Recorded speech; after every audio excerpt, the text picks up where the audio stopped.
right, so the first time I picked up a guitar, I was in the 5th grade, and it was at my cousin's house. He asked me if I wanted to play, and, me being a 5th grader, I was like, of course I want to play. He puts it in my hands, and in about 3 seconds, I nearly dropped it.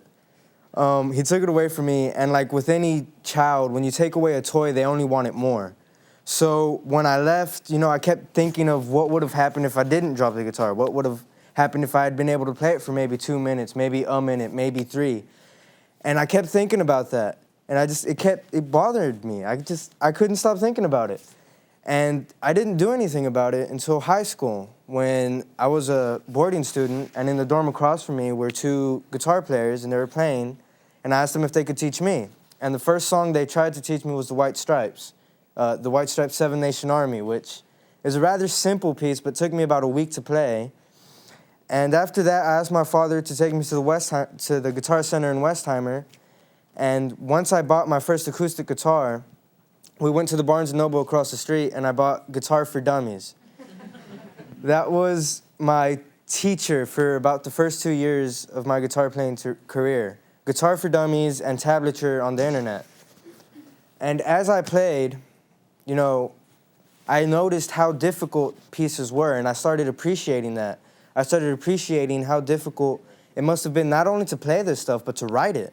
I was thinking, well, it must be hard for me to play this, but imagine how hard it was for these guys to write it.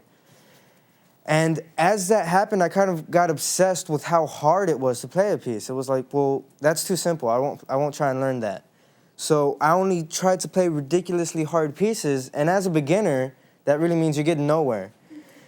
And as my, love for the music and my appreciation for it grew and evolved, I realized, well, yeah, playing hard pieces is, nice and important, but at the same time, if you're playing a really hard piece and it sounds horrible, what's the point, Like, I'd rather play a really simple, beautiful piece than a hard, just weird-sounding piece any day.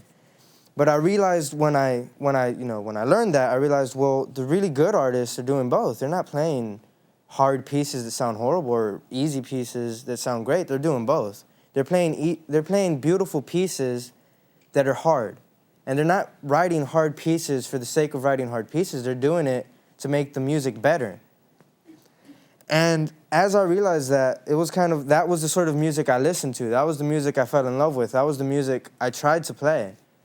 And after a while, it kind of got to the point where, yeah, I love this music. I still enjoy playing it, but it's not the only music I want to play anymore. I want to try and write my own pieces. I want to try and write my own music so that somebody can listen to that, someone can hear that. And if I'm really lucky, really, really lucky, somebody can fall in love with it. So that being said, let me share with you something that I'm working on. It's not a full song. It's only something I have, but it's something. Let me pull out my pick here. Where is it? Uh-oh. Here it goes.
So that's essentially what I have right now. It's not anything, extremely difficult. It's not anything that requires a lot of talent, but it's something. And up to now, everything that I've written has been really, for me, it's been really difficult and really frustrating just trying to write a piece because essentially I have no knowledge in music. I learned to play the guitar from a book called Guitar for Dummies. that book didn't teach me how to play music. It didn't teach me how to read music. It didn't teach me anything about music. It told me you can kind of, as a guitarist, just skip the whole music part and get to this sort of easier way to play music. And that's how the internet works. I mean, on the internet, I didn't look up music sheets for guitar. I looked up what's called tablature, which is a sort of easier way for a guitarist to read music without reading music. And so without any knowledge in music, writing music becomes really difficult. So I decided, okay, well, since I know nothing about music, why not teach myself? So with that, I bought the Complete Idiot's Guide to Music Theory. I have a habit of buying books that seem to, demean me. But when I realize what I'm doing is I'm taking something I like, I'm taking something I'm interested in, and I'm learning about it so I can do something with it, so I can become knowledgeable with it. But at the same time, I can't let my play turn into work. I still had to keep that playful spirit that I had and keep it going. I had to experiment with what I'm doing. I can't just practice scales all day, because then it's just going to be practicing scales all day. It's going to get really boring really quick. Anyways, experimentation. You have to play with what you're doing. You can't just go by the, practiced method all day, because that's what's been done already. You have to find your own kind of play on it. You have to find your own spirit about it.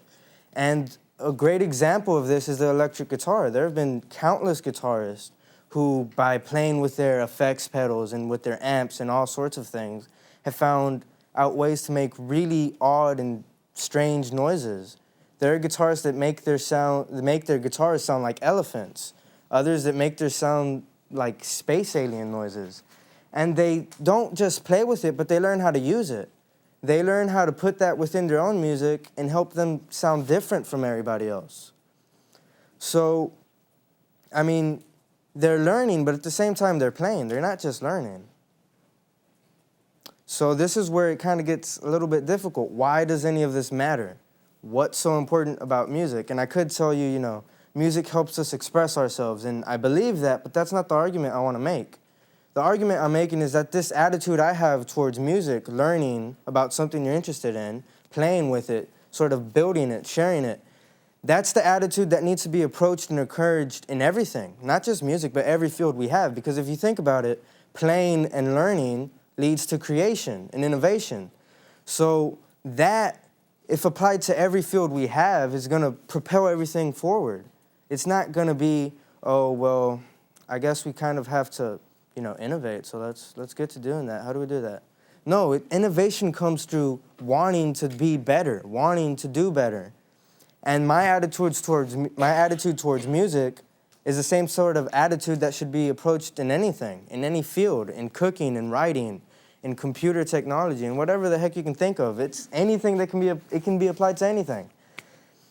So what I hope that I've done today is I've told you about something that I love, and I hope for you can find that one thing you want to learn about, that one thing you want to play towards, that one thing you want to build around and share to the world. Thank you for your time, everyone.